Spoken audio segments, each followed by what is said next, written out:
decided one day that I would just talk about body language because they would come back and they have no clue what the audience position on their presentation is. They couldn't tell me if they were happy, if we were going to get a good donation, if we were going to get a bad donation, any of that.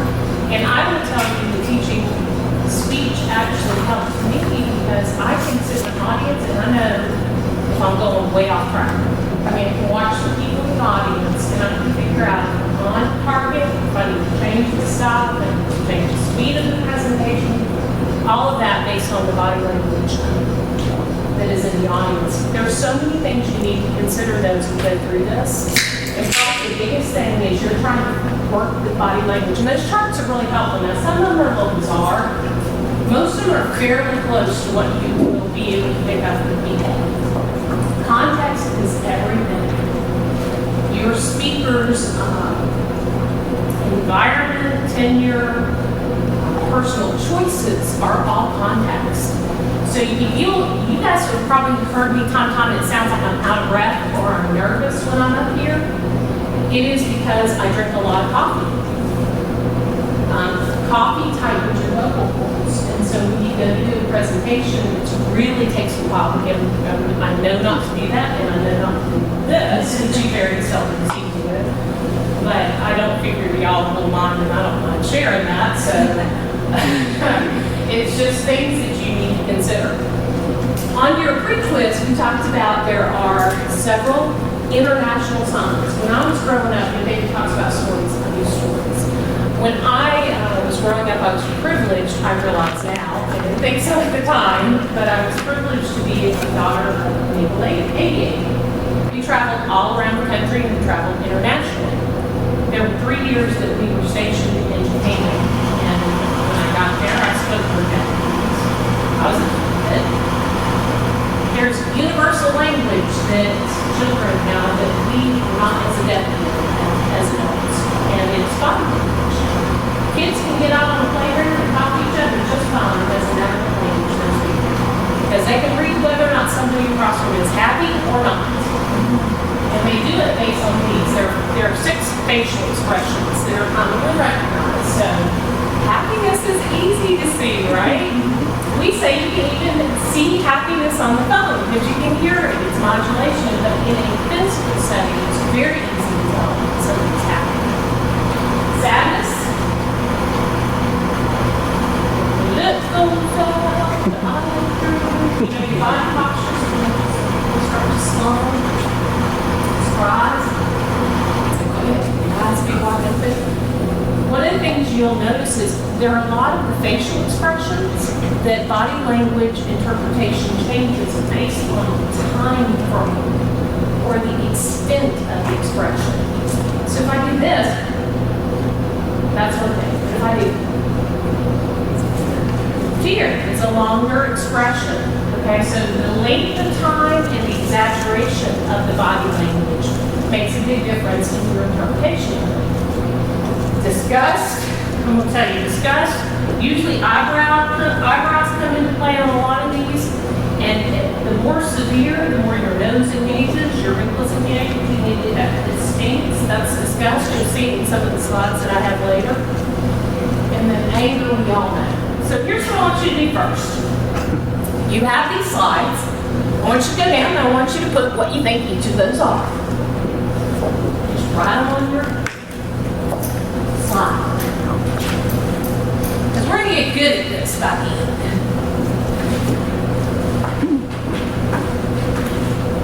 And you know how you can figure a lot of these out? Sit at your position and do those expressions and think about how they make you feel. You'll be able to interpret them a whole lot better. We should have the video camera. Oh yeah, you should see the varying expressions going on right now. Well, is the first one a woman? You did.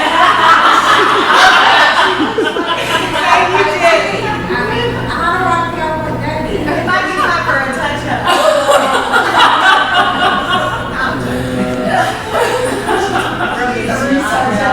Yeah. She's angry because she needs to get her roots down. Exactly. I was like, man, it's been too long. I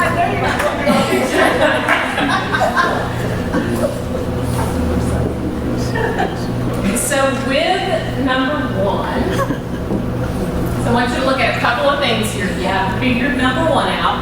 Look right here, because that between your eyes comes into play with this motion. Look at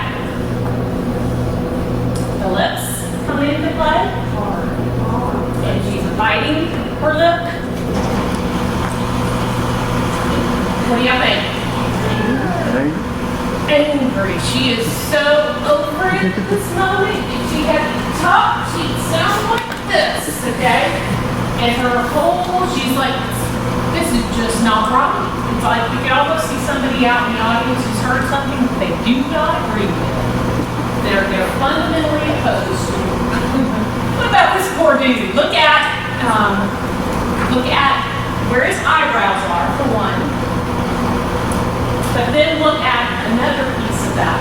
Because I can do this, and if I do, what do you notice about here? It's pulled back.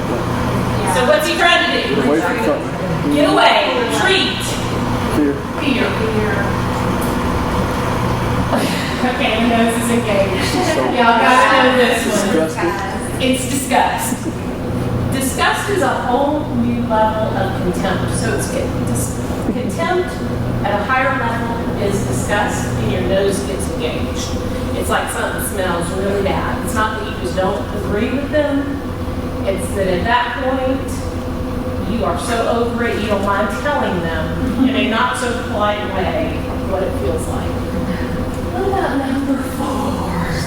Mom, really not supposed to do that? Really, I was supposed to do that? One of the things you'll notice, eyes are wide open. Her eyebrows are way up. But here's the key right here, is that her jaw has dropped. You're thinking, oh, jaw dropping, right? It's shock. Okay, when it reaches that point when your jaw drops, because you'll see a lot of these that are, but the mouth isn't engaged that way, right? So that becomes, but if you go, what's happening to my neck that way? I'm going forward, right? So it's a whole different level of engagement when your jaw drops. This one's easy. We all get that one really easy. He's happy, right? Happiness is probably one of the easiest to identify. What about her? Sad. Sad, okay? There are a couple of things to notice here. So your eyebrows are engaged, but what's often happening is you're closing in and it's dropping. If it all starts to drop instead of all going up, then the emotion is going here. So sadness. Andrea, did you compile those or you found this last somewhere?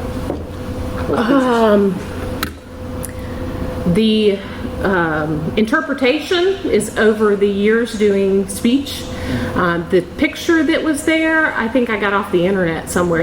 You'll see a couple of different, we'll go over different ones. Most of them I just pulled slides off the internet. Okay, y'all bear with me because I hope that this is still up. If I'm actually good at this, it's still up.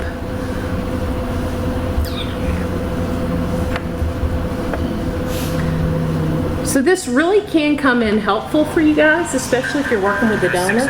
Ooh, wait, hang on. Not if you can't hear it, it isn't.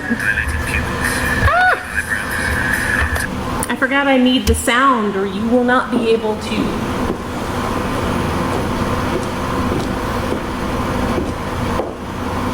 Still up? Nope.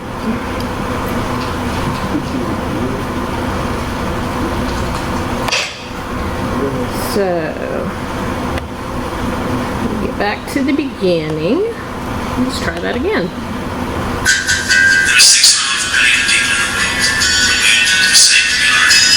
Dilated pupils, oblique eyebrows, not wet. The smallest line on your face, the slightest body movement. It all tells a story. It may be human nature's way. The truth is written all over your face.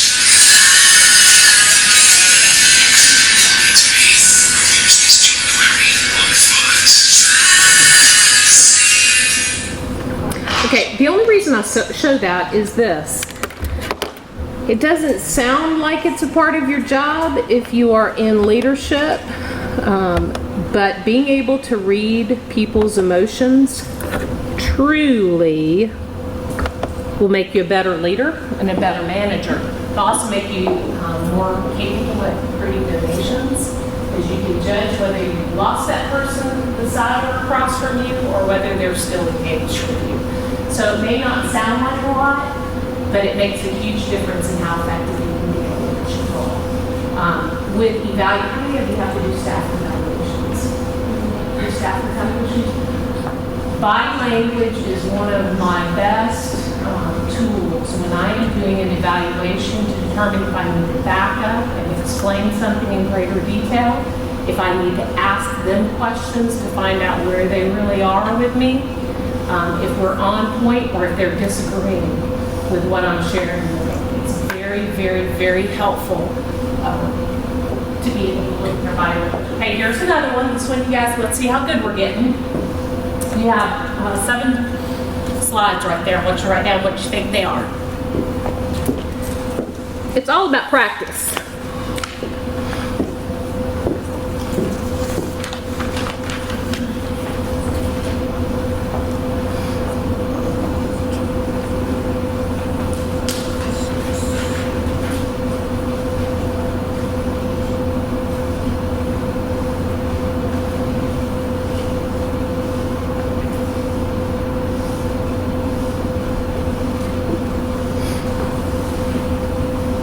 Everybody do the center one first because it's easy.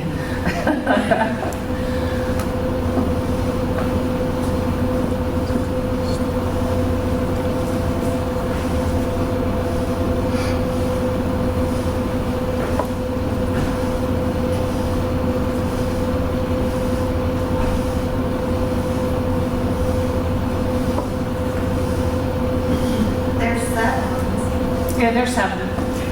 She did Did that I on say purpose. 6? There are You said 7. so. Mhm. Y'all got them? Okay, so let's start with this one up here. So your top left. You're looking at your top left. Somebody give me one of the things they use to determine what that is. One of the things from that facial expression you use to make your judgment.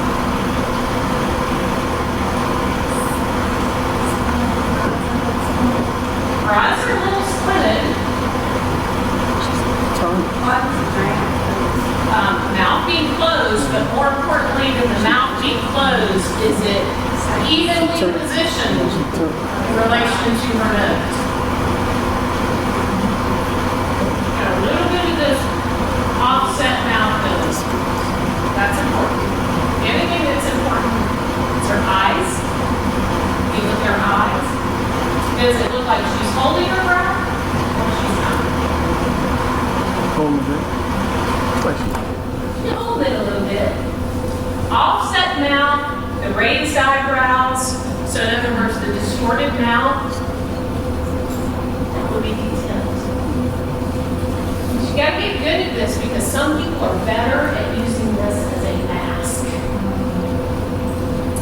Okay. What's that? Look at Sheila. Okay. Looking at the one on the far right up at the top. Let me tell you something they used in their evaluation. Gee. The T. Growl. She looks like she growled in this outfit. She does. What else is going on? Furrowed brow, but it's not quite the nose up brow, right? It's furrowed. It's like her eyes are narrowing in on you. Her teeth are up. She's growling. She is. She is ready to attack. She is angry. You have not made her happy. She is showing the teeth and she's going to be biting you soon. What about the one that is in your second or your first column, middle way? Somebody give me something that they use there for her expression. Lips, yes. What about the lips? There you go. It's the frown turned upside down, right? That's probably your key on that one. It's your biggest key. Your lips and your eyes. It's almost like your eyes are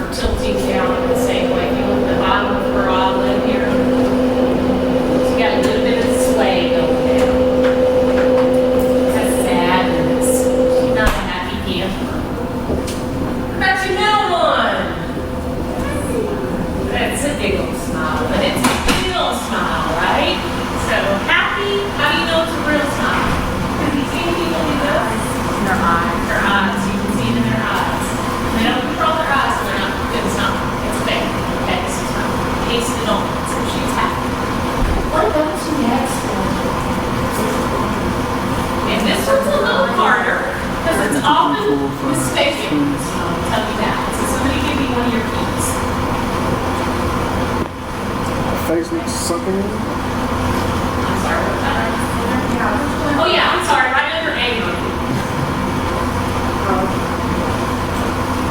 Chin's back, pull back. There you go. Exactly, like her eyes aren't, She's pulled back. her eyes are kind Her eyes are tight. They're wide though, right? yeah, but her eyebrows are. What's happening with her mouth? What do you think it is? What y'all think? You ready to scream? She's ready to scream, Mel's right. Fear, and it's often mistaken between here and here. A couple of things that you can tell are different here. If you look, it looks like she's pulling back again, but also what's showing. A little bit of fear going on, a little bit of flight or fight, and a little confusion in between the two. What about this one down here on the bottom left? Under sadness. Yeah. Because of what? What do you see? Nose flare. That nose flare.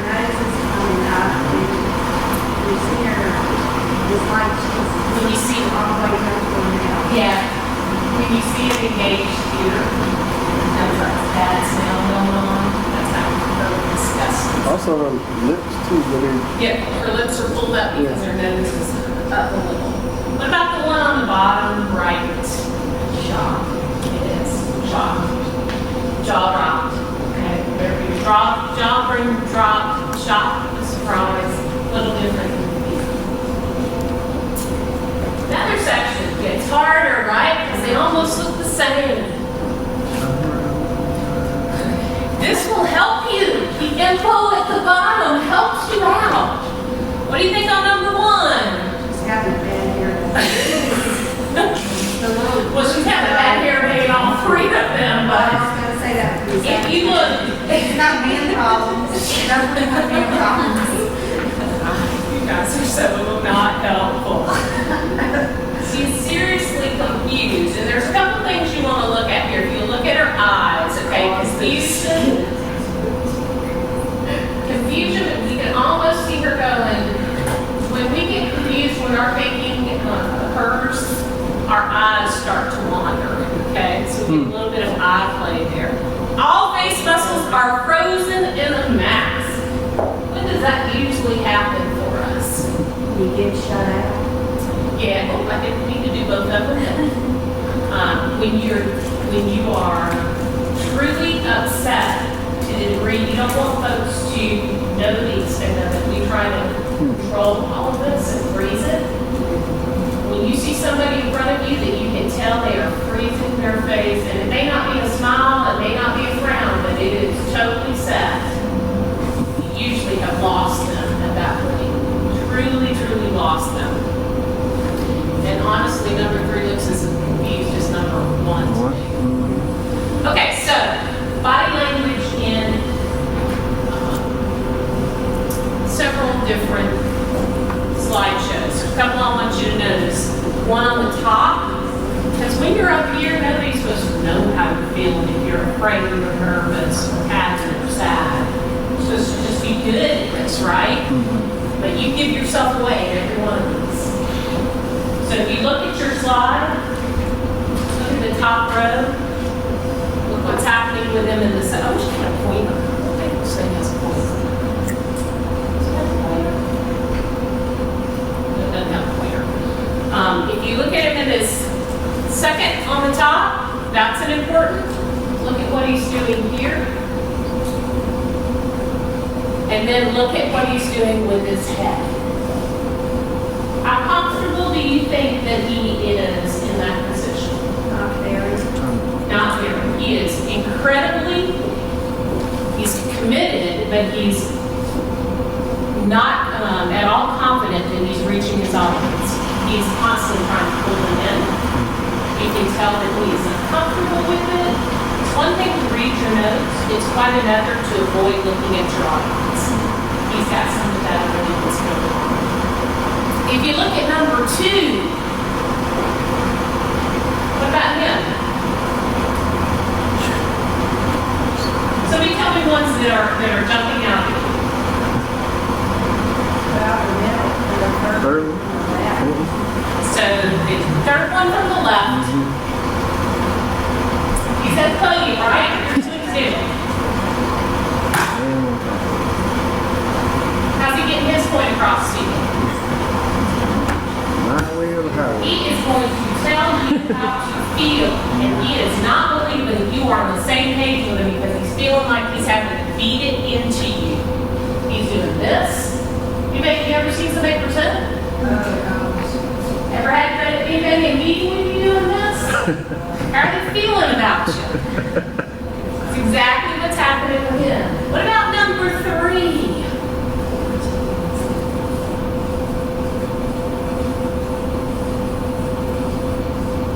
What's she doing? Looks like she's nervous. She is very nervous and she runs out of in front of that audience like you cannot believe. She's even got her mouth twisted up at one point going, oh my God, how did I get into this? Do you remember last month when we had the lady up here who said from Big Brothers Big Sisters, kill Paul, did I get that? Okay, I was thinking of her when I saw the third row of signs. These are important for you to know, not just from when you're sitting in the audience, but when you watch the people who are in the audience with you. And we'll go through some of those next. What about this guy? Number 4.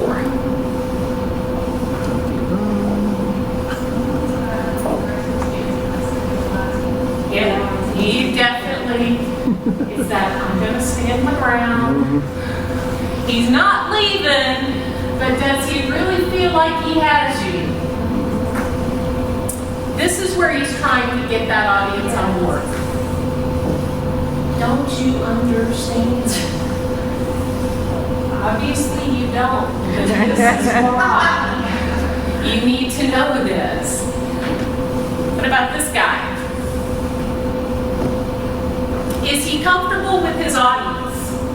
Not really, because he's not making eye contact. He hadn't made eye contact. This is the only place where he's making eye contact. And what's he trying to do? Get you on board, but he does not really feel like you are hearing him. Ever seen anybody present to a group that way and they're looking everywhere, but they are just totally not there. They are not getting it. The reason I have these is you're going to have times when you're up here and you need to know what everybody else is seeing. Because we don't have a camera on us usually. I don't want a camera on me, it's okay. But people are hearing your message very differently based on what you do in each of these roles. So you may have the same message, you may be presenting it the same exact words every time. But based on what you do when you're up here, it's going to change what the audience receives. Context is very important, right? Oh my God. What are you thinking about right here? I could be golfing. How does President Bush feel at this thing? Wish I was Camp David. He is over it, right? That's what your first thought process is, right? What do you need to pay attention to here about context? What do you see in this picture that you probably should pay attention to before you pay attention to his body language? Probably in a union meeting or And your eyes roll with that, you were just so you know, you sigh and rise when you get it. What about here? body language may not have the import in our country as it does in other countries. We read body language and put emphasis on body language more than they do words coming out of your mouth. So at the State Department, if you're traveling and representing the United States, you generally go through a course on body language when you're going to the Far East or the Middle or the Middle East. Right. And while they have And they can do that interpreters as military. in this situation, and while they have those interpreters that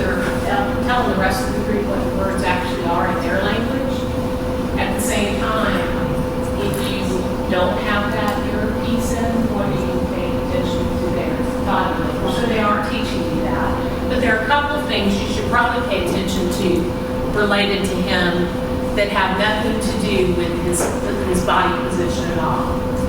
You can tell a couple of things. What can you see about it? His pen, he doesn't like he's not paying attention to anything. Yep, he looked very tired. Okay, so fatigue definitely plays into your interpretation of somebody else's speaking, whether you're up here or sitting across from me at the table. So you need to be able to read that as well. What is it that's bored out of my mind, and what is it that, oh my God, I should have my eyes open? How much is, which of those factors are playing in? So dating, always such fun. You wish you could give some of these cues and tips on body language to some of the folks who are out in the scene. So we've talked about this. This is especially the wider your stance, the more you are setting yourself up to be the aggressor. I'm going to run, I'm prepared, I'm ready. This by itself is one thing in the military. In social situations, it's another. But what's happening with his head, too? Okay, so don't come near me. I'm not necessarily sure I want to be in this group. I don't know anybody here. Feet are a little closer together. What about the ones over on your right? What's happening here? She's mad. He's like, what? She is not just not insecure, she's mad. Okay, she got her hand on the arm. She's got the eyes rolled up, right?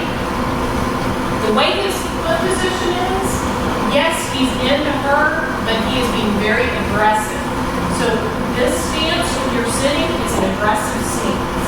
If you're in a meeting and you see somebody who's trying to dominate, you can see them with that leg up. Or if you see guys sitting with their supposed to be, I'm really casual and secure, it's actually not that. It's a very aggressive posture. He's trying to demean her with his body language, right? What about down here? She into him? Yes. You sure? Where's this? In between? Pointing at him or away from him? It's pointing away from him, and her arm is across her body. That is a defensive. This is, yeah, I may be indicating one thing, but buddy, you are not going home with me tonight. Okay. So, little things like the position that your legs are crossed, the position you stand. If you're in a meeting and you see somebody and they're constantly, their body position is focused toward the door, guess what? They probably want to go. Same thing in dating, any kind of social situation. What I want to ask about here is who's important in that picture? Who has the authority in that picture? Oh, looks like the two leaning into each other. Doesn't it? This is where everybody automatically focuses. There's definitely some anger going on here. Who are they concerned? Whose opinion are they concerned with? Their own. The Red guy chair in the with red the- chair. Who said that? She did. Why, Nandi? It just looks like he's contemplating what they're talking about and everybody's trying to He is. He's very comfortable. They're contemplating. But check out the dude in the back here. Where's his attention? Where would your attention He's looking at naturally be as to his boss. reaction? Your They're boss. trying to see what his reaction is. That's probably the boss in this picture. So pay attention to those. These, gotta be very careful with this. If you're doing this, it's one thing. If you're doing this, it's another. This could just be uncomfortable. This is somebody's crossing the line, or they are very insecure, angry or very insecure. What's happening here? admonishment. Remember what this was? Be you think she's going to pay attention to his lesson? Do you think his point is making any difference? None whatsoever. Sometimes that drilling it into him, no difference. What about these two? Who's trying to win whom over?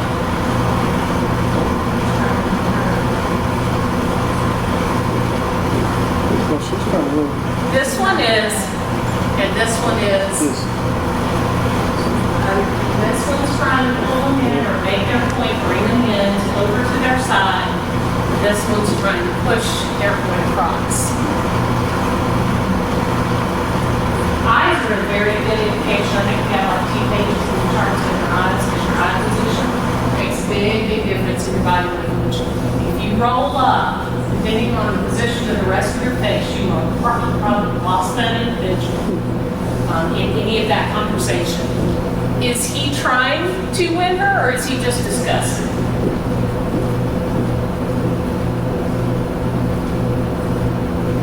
Are we on the top? Top right. He is. He's trying to win her, but he's not. He doesn't know what he's doing wrong. But he is trying to win her. But he is. His arm is right here. It's hard to tell because that picture's so dark. If his arm was over here, I would say he is not trying to win her.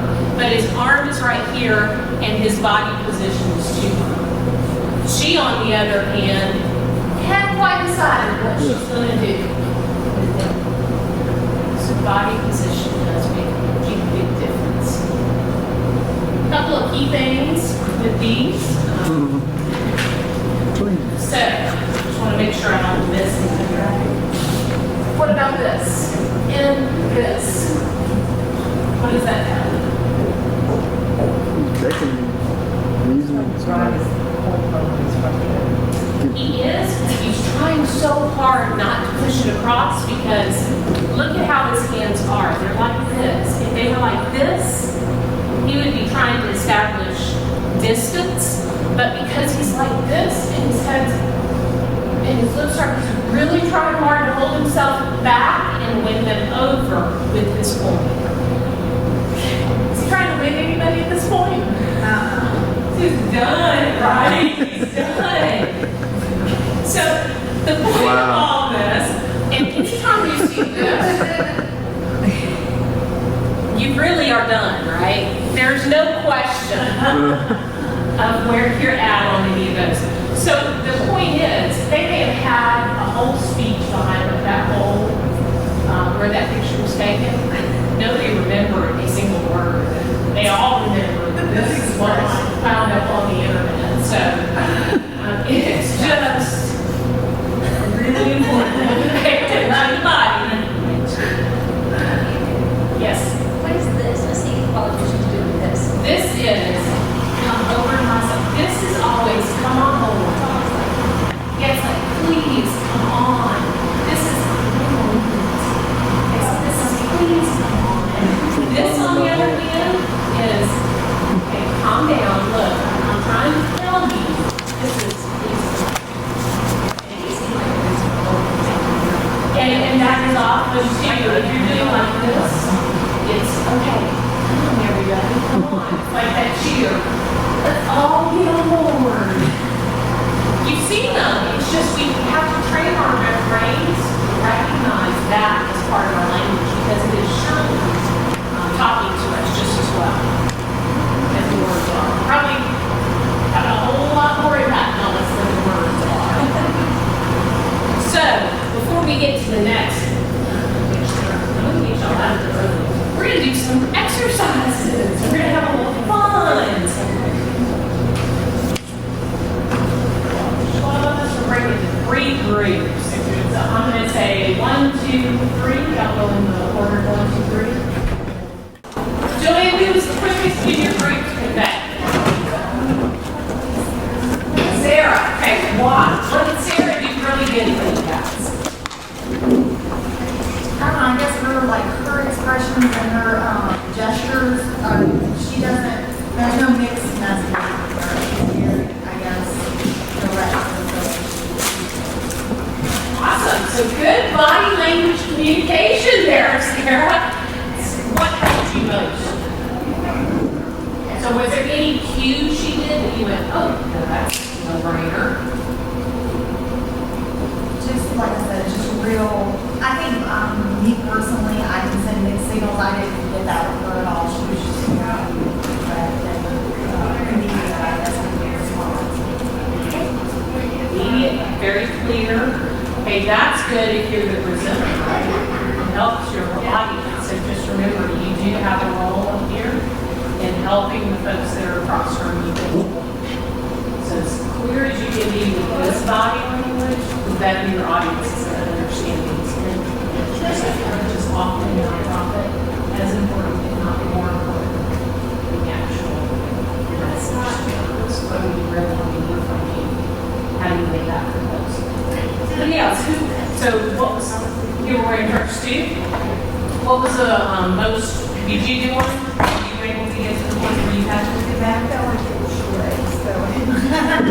It is somewhat. Body language is charades. I mean, that's where the charades came from, is being able to better interpret what people were saying in their physical words.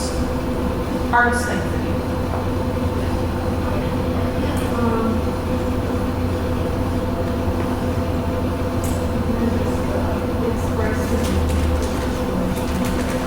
Because they're complex, right? Now we can't just shove something in your hat, right? That's on purpose. Because you need to consciously think about our messages. Lord knows, you know what? We're figuring out yet how to get across. So they're complex. Our messages are very complex, and you have to be able to use all of this. In your audience, people understand this. That's not just for me saying that I agree with you. What does that actually mean for you? What's that? You're creating a bond and a relationship. So you can make your audience more comfortable, you can make your peers more comfortable, you can make your staff and team members much more comfortable based on your own needs.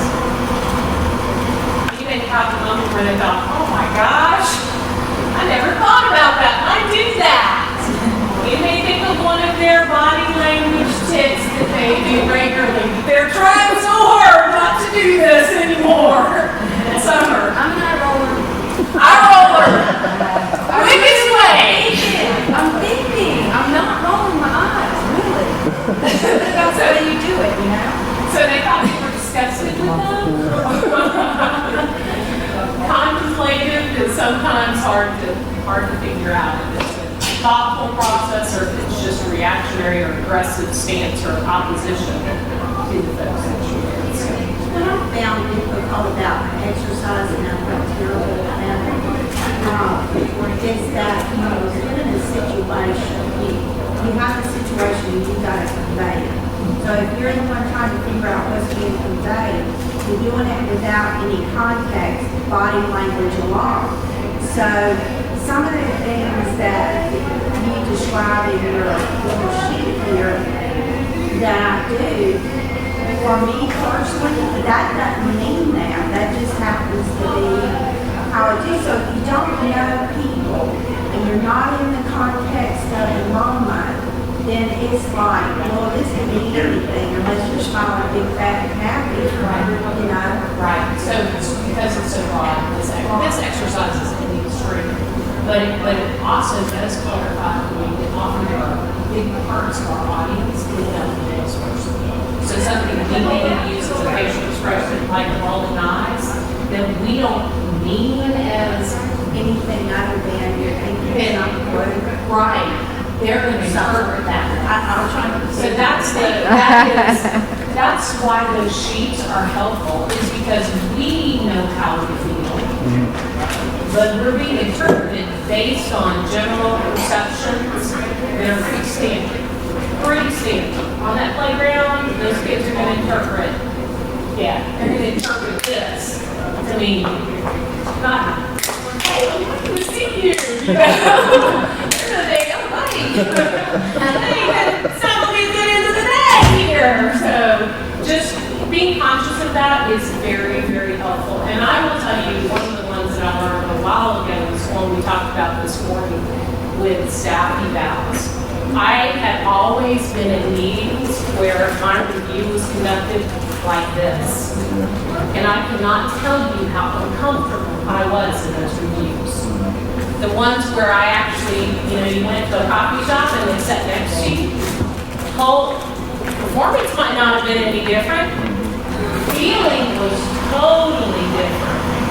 So be very conscious of that. If you're pretty donors, be very conscious. If you put a table in between you and them, you're creating your separation there. What do you think if it's a not so positive review?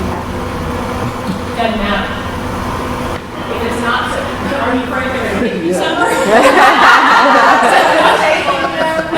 You want to put that You distance. want to convey that, look, this is what you gotta do, you need to do. And you, I mean, I'm a little worse about it, say, did you really train that? Because I'm not able to convey that at all. So sometimes I have to do things that separate me, because otherwise I'll be loved on somebody and they're gonna get fired, you know? Here's the question for you. Are you wanting to convey to them that you're upset with them, or are you wanting to convey to them that you need to do this? I think there's both authority and a seriousness. There is, but it doesn't matter what side of the table you're on. it doesn't matter what side of the table you're on. What I would say on the eval process is first determine whether or not they have very clear objectives that they understand. Because sometimes you may think they understand, and they have not heard you at all. So this doesn't help that explanation. This, even if you're not sitting right next to them, but if you're sitting side by side, 45-degree angle, you'll have a much better chance of them actually sharing their viewpoint than if they feel they're on the opposition group. It is a weird part of our human nature. We want to be a part of the team. We don't want to be on the opposite side from the team. And we may not be doing the skill right. Our jobs as leaders is to make sure we clarify how can you do it. And do you have the tools you need? And if not, then you just are doing it. It's one thing if somebody is doing something to object consciously to what you're asking them to do, and another if they don't understand and they don't have the ability to do it, which sometimes is the case. Yes. Question. I think, or a comment, I think most of us are probably more comfortable reading others' body language more so than we are conscious of. I mean, if I'm having to think about what I'm supposed to be presenting, say, and thinking about my body language, well, I'm completely twisted up. You don't want to do it while you're here. Like I can't be taking it out. That is the beforehand. That's the preparation that everyone will talk about. Preparation is as much getting your agenda ready as it is figuring out if I'm not reaching, do I need to be walking around the room? What's my environment going to be like? How am I going to engage in it? That's the time where you decide I'm going to use my body language. So you tried that for yourself. When you started to employ that, Goodness gracious, when I consciously started to do it. I can tell I you at every meeting. with me, you were already talking about your body language, and I think you were your body language too. But when you really, I mean, I do it every meeting that I have. I'll I tell know you. that. How did you start? How did you get comfortable with the process? Actually young. When I was 13, my parents put me on the stage in front of 2,000. So I grew up with it. So I can't consciously remember. It was ingrained in me from the beginning that nobody after was any different. We had favorite 13 the Zig Ziglar conversation. I can also remember being told, hey, there are a couple of picture of everybody in it naked. Well, I can tell you, God, that ain't gonna work for me. I don't want to see y'all naked. It's not gonna work for me. But those conversations were occurring already. So I don't know how I got comfortable. And it took me, I'll tell you, Jill, that my biggest challenge for leadership, it took me for a while to realize that other people were uncomfortable. That they had, that something I had naturally grown up with, most people never had an opportunity to have exposure to. So with my team, and even with folks who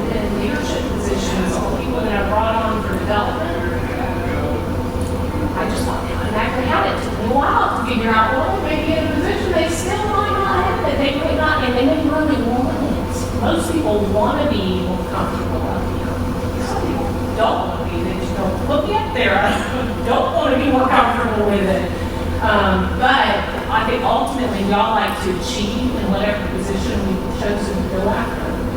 And if your position requires this, then you want to do that. So getting the tools, I mean, Melissa has asked me, and I probably should be better a couple of times about bringing stuff into staff meetings because icebreakers and things like that that we do in the big groups or the meeting groups, they can be very helpful in your regular meetings as well. I mean, we do stuff with staff, they get vicious. They have fun, but they get vicious about their prizes. So it's just, that's been my biggest challenge. Not how did I get comfortable with this? I don't necessarily mean comfortable with presenting. Just I'm like very reading the comfortable with presenting. And well, you know me, I am more concerned about the content of what I'm doing than anything else. So what I'm saying is that all of a sudden I question, okay, well, if I didn't draw somebody in, my content may have been perfectly fine, but my body language may have conveyed something else entirely. Absolutely. And I will tell you that's where a lot of presenters have challenges. A lot of because they focus on knowing the material. There are folks who can start off and have a sheet of paper, but they may be distancing their audience the entire time. So, and I don't know where the whole get closer, bring somebody in, make eye contact, where read the position, see if somebody is closed off, how do you bring past that? I don't know where I first had the first lesson and all that. I will just tell you there are a lot of presenters and y'all see them. They go all the time, have the best message. Only out of the room. I don't want to be a part of it. And body language is a big part of it. I feel uncomfortable with some presenters on okay. And as soon as that door goes on, it's something that if we are going to do this, we have to do it. It's important as the numbers, the mission, and the message. Engaging the audience. I don't have all the answers, so push that. All right, I have very few others because I want to get y'all out of here early, as I said. Ideally, the meeting they've already covered. I didn't know that the speakers would cover. I would say that your ideal length of the meeting is based on the time you give people. Tell them it's going to be an hour, don't go longer than an hour.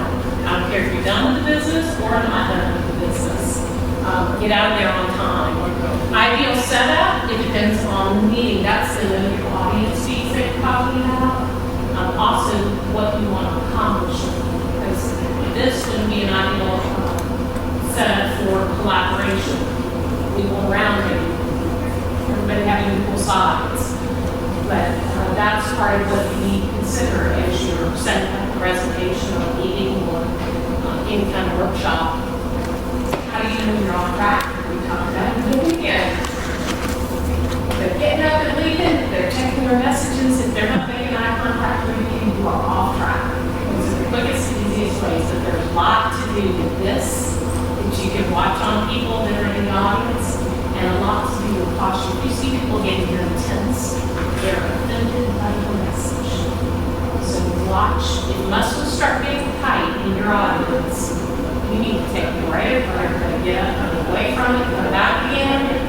I've seen several presenters that actually, they'll do that. They'll stop in the middle of whatever they're doing and let folks get up, take a break, because they have totally lost them.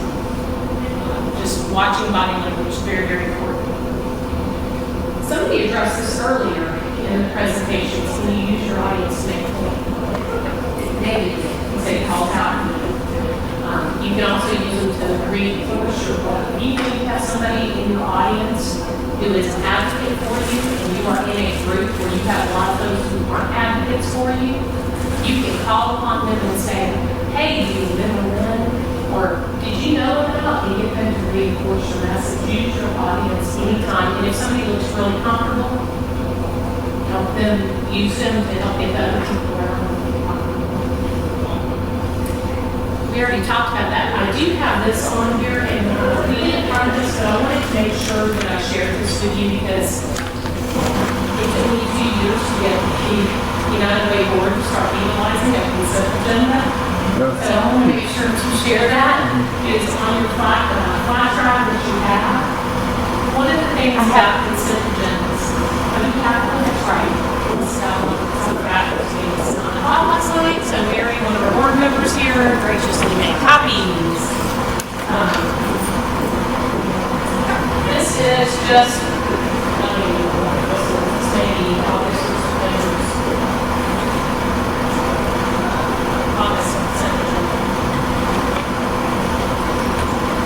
I would strongly suggest this will get out your meetings on time.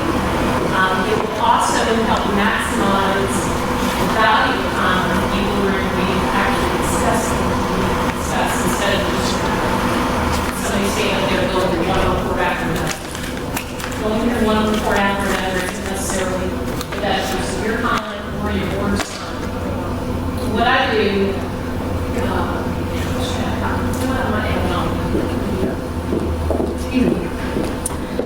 what I do is a week before our board meeting, all of our board packets go out.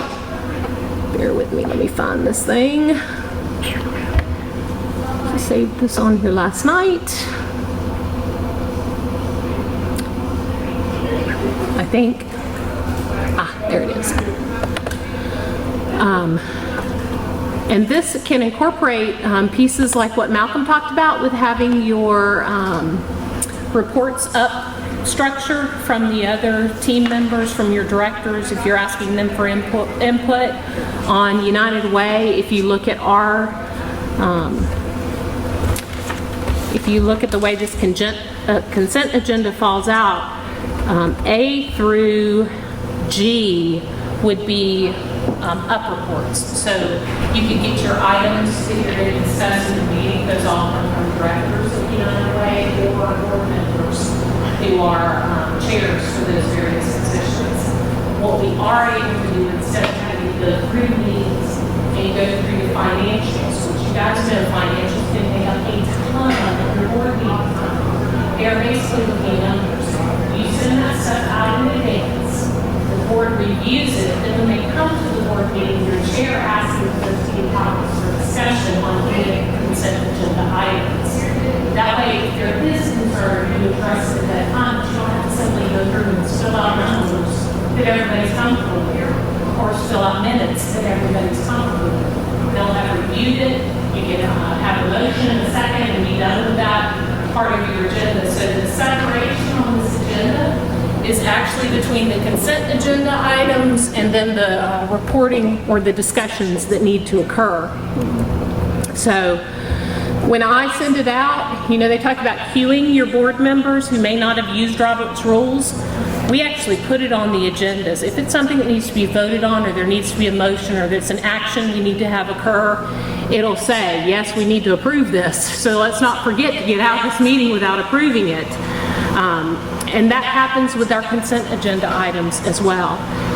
Advanced reading, they'll know that it's advanced reading, and on their board packet, the materials that go behind this, each of those sections will have advanced reading, or it will have consent agenda item, so that they'll know to check that off. We're done with that part of the meeting once we've gone through the consent portion, and then the rest of the time is for discussion to the top. So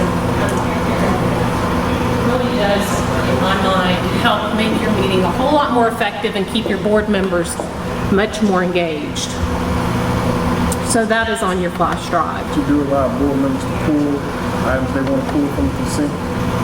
There's discussion, they have a question, for example, you got 1, 2, 3. Nope, it's all at once. So you do that at the first part of the meeting. So what I'm saying is if it's 1, 2, 3, but a board member has a question about 2, do you vote on the entire, or you pull 2 to? Oh, you vote on the entire. So we discuss everything beforehand, before the vote is made. Before any motion is made, you have any discussion on any of the consent agenda topics. It rarely happens, because most of the time it's minutes, and if anything happens, it's an amendment, somebody's name was left off.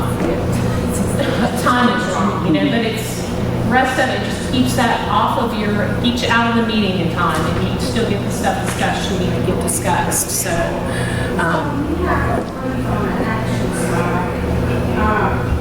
Is this, are you saying the action you need to take is to approve or disapprove? Yes. Or is that showing? They agree with this group. So I just don't put this group. They know the agenda. Is that what we're supposed to do? Yeah. Okay. No. Some of them I don't want to, but on these, we hope they approve our minutes and our financials, but approve is just, you could put motion. You can put whatever works for you. Vote, any of that. And so, and to your point, the ones that come from C on down, are merely reporting and discussion, there's no action necessarily that needs to be taken because it's not listed on the consent. No, consent agenda, and then you may have additional items. So your consent agenda, if you look here, our consent agenda is our first section on board share meetings, consent agenda. And that's typically the minutes and the financial reports. If there's anything standard, like there are certain times where we'll have our United Way wide certification that has to be voted on, that may be part of the consent agenda. But the rest of them, like B, is not a consent agenda item, but it does require a vote of some kind or a motion of some kind, because it is, and A requires a vote, motion of some kind. That's not always the case. These are just typically items that are on the consent agenda, and maybe additional things for discussion. Not a report this month, and this report, your spreadsheet was wrong, there was a board member whose application was not done. So they did have to vote on that. It wasn't part of the consent agenda. So we figured there would be discussion on the board application. Because it's not something standard. Typically your consent agenda are the standard meeting activities that every month you're going to have. Or every year you're going to have. The rest of them are new items, fresh information. Let's see.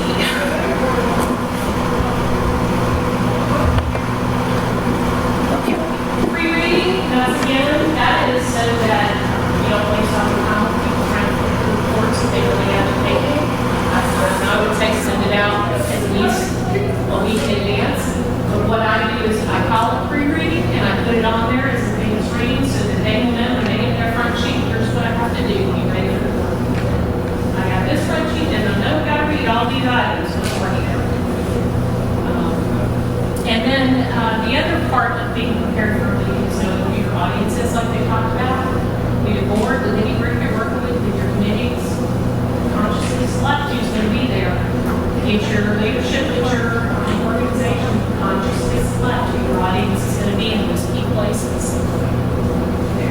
Implementation, I will tell you that poor Melissa, God love her, is fabulous at United Way, and so pretty much anytime we have a meeting, we have minutes. Melissa takes minutes for almost every meeting we have. There's an action item register from our weekly meeting that goes out on every 7 minutes. So who's responsible for doing what? So that it gets done and talked about. So what is your secretary report? The secretary, actually, I think we have a copy of the minutes. I did a minutes template for you. So the secretary report is responsible for taking all the minutes and getting them done, send that out. And I'm not taking it for it. Yes, when I came on, there was a staff member, I was listed as the secretary, and I said I will not do that because it is a serious conflict of interest. I could choose what I wanted to record on those minutes, and while it could be honest and truthful, I could change what was reflected in those minutes, and that is not organizationally good practice. So now we have a board member who does the minutes for the board meeting.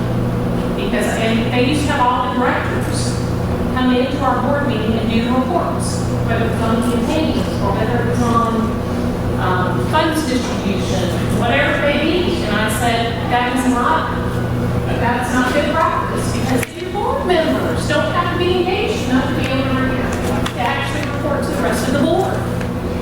So staff does not come. New staff will come and have an introduction at the board meeting, and then on a quarterly basis, staff members come in and leadership section and they tell the board what's going on.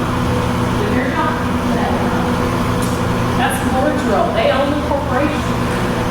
So they need to be the ones running the meetings, not the staff. So this time I wanted to share, get you guys to share with each other your best thing. And I will tell you, I'll share from our meetings, a couple of our, actually I'll have Melissa share a couple of our best practices. Then you'll spot there. I'll put you on the spot. While she's thinking, I will share one of them that I thought was incredibly helpful and it's just a good idea. Yeah, you all know Dr. White, Sherry White. Where she brings a can of devil's food to their meetings, their staff meetings. And if you've ever had the devil's food can or a devil can, they be the devil's advocate. They say whatever they want with no repercussions. So if they don't agree with something, they grab the devil's food can or the devil's hand can. It works for them. So it's a big thing. Your meeting should work for your organization in your leadership style. At ours, Melissa can share, she's our HR and admin. Well, we do something good, something new, something good for each staff member. It gets everyone relaxed, everyone's already got to put up the meeting. We tell something good personally or something we saw someone else at work do that was outstanding to the group. And then secondly, when we do our action items, we make sure we put a deadline on there. Like what's the day that this is supposed to do and who's supposed to do it. So I think that's very important, that's practice. Definitely, because then you have the time to associate. One thing I really like that we're starting to do at our meetings is tell, we try to keep it short to let everyone share, but we try to tell some way that, either a client or an interaction with a volunteer has like touched us or inspired us. And that's kind of the way we're trying to go with our newsletter and everything else is to really connect to the people that we serve.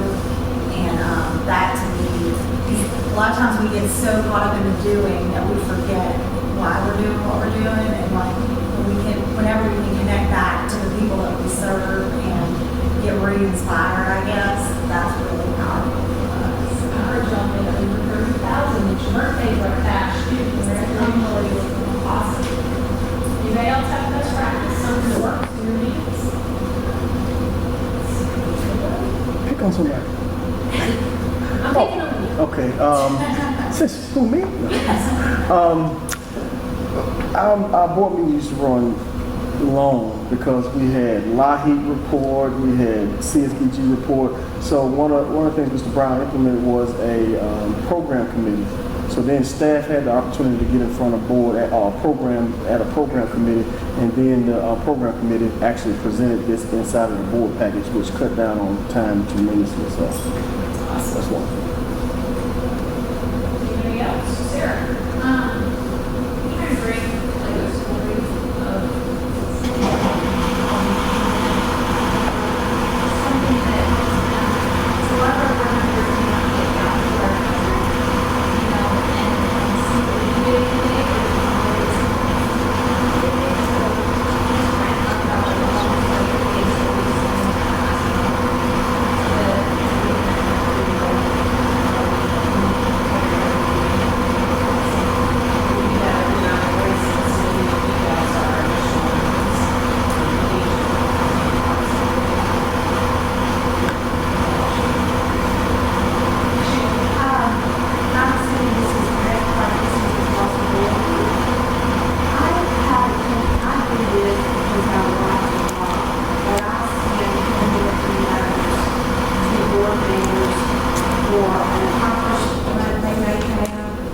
or if I happen to know they're going through a tough time, or thanking them for advocating in a meeting, or without, trying to pit one against the other, but just thank them for their support, their attentiveness, whatever. Or I'll just write a note for what, just to say hello, let them know I was thinking about them. And, when I was at the journal, we had much more, we had tickets, we had this, we had that, which you would send out, like the key folks that were supporting for us. because you know it's literacy. So that doesn't come as easy for traditional nonprofits, but when you do have those opportunities to send a little something as a thank you, yeah, and I mean, you would just be surprised, well, you know this, you'll be surprised at the people in the community, CEOs of businesses. I mean, I learned this in spades at the Journal. They love freebies. They can buy the whole cotton picking event, but they want a freebie. I mean, it's just a fact of life. And so whenever you can come along and give them a ticket to something, or somebody passes you something and you pass it along, I mean, you have just made a friend for life. Try not to make it happen to that same person because they'll come the next vacation. But really, there's so many ways you can thank your relatives and board members without spending a lot of money that are deeply appreciated. But it takes carving time, being disciplined to do it out of your daily agenda. And I don't do that unless it's a receipt for donation in a timely fashion. Is always be ready. That's good. I gave Melissa, I guess, about a month ago, a book. It's 100 ways to show your thanks or your gratitude. And it's all it's really great book, but it has things like says a thank you note to significant other or all the time spent on dinner. Kind of showing up those kind of things we forget about, but they mean. Do you have anything else? We have huddles too. We have huddles. We have, okay, so at the Monday, we have a weekly staff meeting, it's on Tuesday, so typically, usually it's Monday, I send an agenda out to everybody in the leadership. So part of our meeting, with the directors. So they'll get the agenda and the leadership meeting. So that's on Tuesday. On Thursday, we have a huddle. The huddle is basically 5 things, there's a standard every week. They kind of do share something good, something new that relates to the organization. You have to share anything you need from me, so it stays on the radar. If you're on the team, anything you need from the other members of the team, and what they need to know about what you're working on with that team. So it's a just brief meeting. We'll probably out there in 20 minutes. But it is literally just around robin of what's going on since we met on Tuesday, you know, we keep on our radar, so if anything pops up, it's just a real quick, hey, you know, someone's a call or this is happening. So that's what that's my meeting, but different kinds of, very different purposes. And if you're not there for the weekly meeting, it goes on without you. But you have something you have to do for the organization. You better make sure that I know about it. So that we don't come much from now over here inside the things. Anybody else? I did it. We're early. Have an awesome rest of the day.